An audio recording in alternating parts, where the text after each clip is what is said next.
कंचन के बेटे ऋषि की शादी कहीं नहीं हो रही थी। एक तो ऋषि मोटा, ऊपर से कमाई भी कोई खास नहीं। लेकिन कंचन को तो शौक था मॉडर्न बहू लाने का, और उसे एक दिन ऐसी लड़की मिल भी जाती है। हमें तो आपका ऋषि बहुत पसंद है, लेकिन मैं आपको साफ साफ बता देती हूँ, मेरी बेटी के शौक थोड़े से अलग है बहन जी। अरे बहन, हमें सब पसंद है। आपकी प्रियंका जैसी लड़की की तलाश मुझे कब से थी। जींस पहनकर अंग्रेजी में गिटर पिटर बोला करे। अरे बहन, जरा सुन तो लो, मेरी बेटी के शौक क्या क्या है।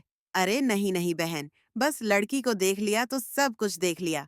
आप ना शादी की तैयारी करो, और वो जरा सामान की लिस्ट भी दी है ना मैंने। ओह बहन जी, सारा सामान शादी से एक दिन पहले ही आपके दरवाजे आ जाएगा। मजा गया, मजा गया। अब तो बस आप शादी की तैयारी करो। प्रियंका के माता पिता के जान के बाद कंचन का पति उससे कहता है, अरे भाग्यवान, तुम तो कुछ ज्यादा ही जल्दी दिखा रही थी शादी की। अरे बोलने तो देती, लड़की की माँ क्या बोलना चाह रही थी। अरे आप चुप रहिए जी, कुछ पता भी है, आपको बस मुफ्त में बोले जा रहे हैं। मेरी दोस्त शशि की बहू देखी, लंबी पतली और पढ़ लिखी, हजारों में कमाई और संस्कारी भी। अरे पर जब वो मेरी बहू देखेगी तो जल बून जाएगी। लेकिन तुम तो शादी ऋषि के लिए कर रही हो ना, या शशि के लिए। तुम्हारा लड़का कुछ कमाता भी नहीं है, और शरीर भी भगवान की दुआ से फूलता ही जा रहा है। फिर बोले आप, फिर बोले आप। मैंने कहा ना, प्रियंका जैसी जींस पहनकर अंग्रेजी झाड़ने वाली बहू किस्मत वालों को ही मिलती है। चुप रहे। आप पति के लाख कहने पर भी कंचन ऋषि की शादी प्रियंका से करवा देती है। लेकिन प्रियंका जैसी ही घर में आती है, वैसे ही जोर जोर से चिल्लाकर नाचने लगती है। कंचन, उसका पति और ऋषि ये देखकर हैरान रह जाते हैं। कंचन ये कहकर प्रियंका के साथ नाचने लगती है। ऋषि और उसके पिता वहां से चले जाते हैं। अगले दिन कंचन अपनी सहेलियों को प्रियंका से मिलवाने के लिए घर बुलाती है, जहां शशि भी आती है। अरे शशि, कैसी हूँ? मैं ना तुम्हें प्रियंका से मिलवाती हूँ।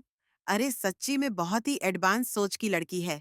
कितने मॉडर्न ख्यालात हैं, उसके पता है तुम्हें? अरे हाँ कंचन, जरूर बच्चों की शादी अच्छी ही होनी चाहिए। और वैसे भी तुझे तो शुरू से ही ऊंचे ख्याल की बहू चाहिए थी। तभी कंचन की सहेली कहती है, कई बाहर आवाज देने के बाद भी प्रियंका बाहर नहीं आती है, तो कंचन को बुरा लग जाता है। वो उसे लेकर बाहर आती है। लेकिन ये क्या, प्रियंका लड़खड़ाती हुई बाहर आती है, और उसके हाथ में शराब की बोतल होती है। हालांकि शराब पीना स्वास्थ्य के लिए हानिकारक होता है, और ये हमारी किडनी के लिए बहुत ही खतरनाक है। लेकिन कंचन की बहू प्रियंका पूरे नशे में होती है।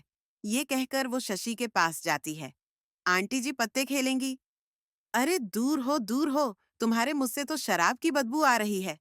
अरे कंचन, माना तुम्हें मॉडर्न बहू चाहिए, लेकिन आधुनिकता का मतलब ये तो नहीं ना, बुरा ना मानना। कंचन, तुम्हें पता था कि तुम्हारे बेटी की कमाई और शरीर दोनों ही ठीक नहीं है, तो तुम्हें उसी हिसाब की लड़की से शादी करवानी चाहिए थी। ऐसा कहकर सभी औरतें वहां से चली जाती हैं। तभी प्रियंका की माँ कंचन के घर आती है। अरे बहन जी, बड़ी चालाक निकली। आप तो बिना बताए अपनी पियकर बेटी मेरे लायक बेटे के गले में बांध दी आई। हाय, बड़ी आई भी ना बताए। उस दिन जब मैं ये बात बता रही थी, तो तुम तो सुनने को भी तैयार नहीं थी। अब भुगतो तुम। ये कहकर वो माँ से वापस चली जाती है। सबके जाने के बाद कंचन अपना सर पकड़ लेती है।